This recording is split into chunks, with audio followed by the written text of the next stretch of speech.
Rebonjour à tous, j'ai un message très important. Je voulais le dire dans l'autre vidéo mais j'ai pas eu l'occasion de le faire. Il est possible que dans votre entourage vous ayez des gens que vous entendiez souvent dire « Ah mais j'ai pas envie de partir de France, jamais je partirai, il faut tenir le terrain ». Enfin vous savez la ritournelle habituelle, on va dire, des droitards un peu classiques quoi. Alors je voulais vous expliquer quelque chose de plutôt rassurant et il ne faut pas que vous énerviez avec ces gens parce qu'effectivement les gens changent d'avis. Il faut vraiment laisser faire le temps. Et je compte pas le nombre d'exemples de gens qui m'ont dit ça, y compris des amis proches, pour au final revenir sur leur position et me dire « Écoute Boris, mine de rien, je me suis beaucoup énervé quand tu m'as dit ça au départ, etc. et tout. Je vois comment tu vis bien en Pologne, tu as trouvé une nana, t'en as eu plusieurs d'ailleurs, tu fais pas mal de fric, etc. Tu vis confortablement, tu as un avenir potentiel, vous n'êtes pas emmerdé avec la Tchéka bolchevique, sanitaire mes couilles, tu vois. Et vous vivez normalement. Et justement, je veux que vous montriez mes vidéos, ma chaîne, à des gens qui sont ce que j'appelle la pente glissante de l'expatriation. C'est-à-dire des gens en fait qui existent, mais qui hésitent, pardon, entre en gros faire vraiment du sale, justement parce qu'ils en peuvent plus, parce qu'ils sentent de la pression, etc. et tout, et qui veulent vraiment, on va dire, rentrer dans le tas en France et puis vraiment faire du mal en mode avec un truc à main armée, etc. et se barrer. Il faut expliquer aux gens que la haine, le sentiment haineux, c'est un sentiment globalement qui est mauvais. C'est un sentiment que d'ailleurs j'ai jamais ressenti, même en France. J'ai pu être en colère, j'ai pu être indigné, j'ai pu me mettre en rage, etc. Mais la haine, vous savez, le sentiment froid qui vous bouffe et qui vous enlaidit, j'ai jamais trop ressenti. Il faut expliquer à ces gens que s'ils ressentent de la haine, etc. en France, bah c'est normal, hein. C'est parce qu'on va dire que rien n'est fait pour que vous puissiez vous développer. Je veux que vous qui me regardiez, qui m'appréciez, qui appréciez un peu le côté un petit peu tranquillou, rigolard, un petit peu famille des vidéos, vous transmettiez ça à des gens justement que vous soupçonnez être sur la bonne pente. Maintenant on va parler d'autre chose. J'ai intitulé cette vidéo La clé des champs. J'ai pas mis beaucoup en description parce qu'en gros je vais vous expliquer quelque chose. Il est fort possible, et là je pense qu'on va encore me traiter de complotiste maintenant, mais il se trouve que dans quelques mois on va dire putain Boris, c'est toi qui avais raison.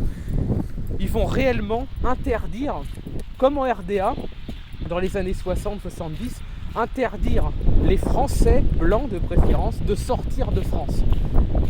Administrativement, mais pas administrativement forcément, mais au moins vous savez logistiquement.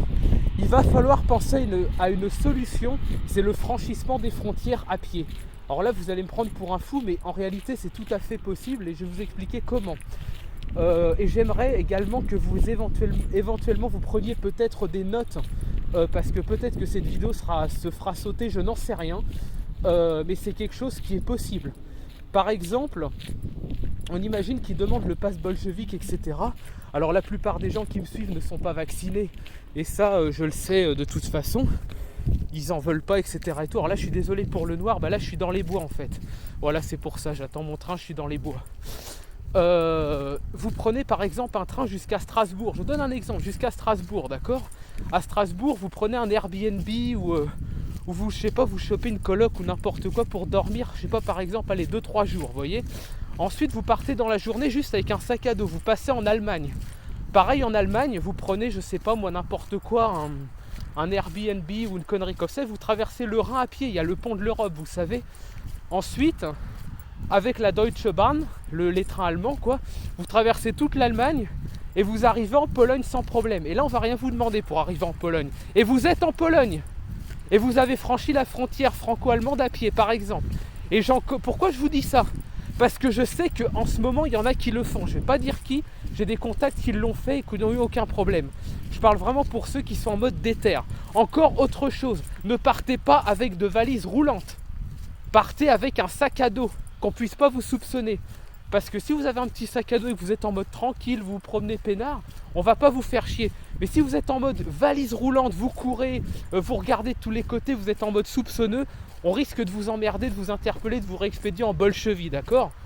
Donc moi c'est un conseil que je vous donne. Et encore une fois, pour ceux qui sont soit des musicos, soit des artisans, etc. Les mecs, va falloir comprendre un truc. Non, vous n'allez pas pouvoir emmener votre guitare. Non, vous n'allez pas pouvoir emmener votre ampli. Non, vous n'allez pas pouvoir emmener votre fraiseuse pour faire telle ou telle chose. Revendez tout et vous rachèterez là-bas. Faut voyager léger. Voilà. Je vous demande vraiment de partager cette vidéo avec justement des gens qui pourraient être interpellés par ça, parce que je sais qu'il y en a, et je sais que parmi vous, il y en a qui sont vraiment sur le point de partir. Alors maintenant, je vous dis au revoir. Vous ne me voyez pas, hein, je suis vraiment désolé. J'essaie de faire de mettre un peu de face, mais on ne me voit pas plus. Là, on me devine un peu. Je vous dis au revoir les gars et je compte sur vous. La clé des champs les mecs, prenez la clé des champs.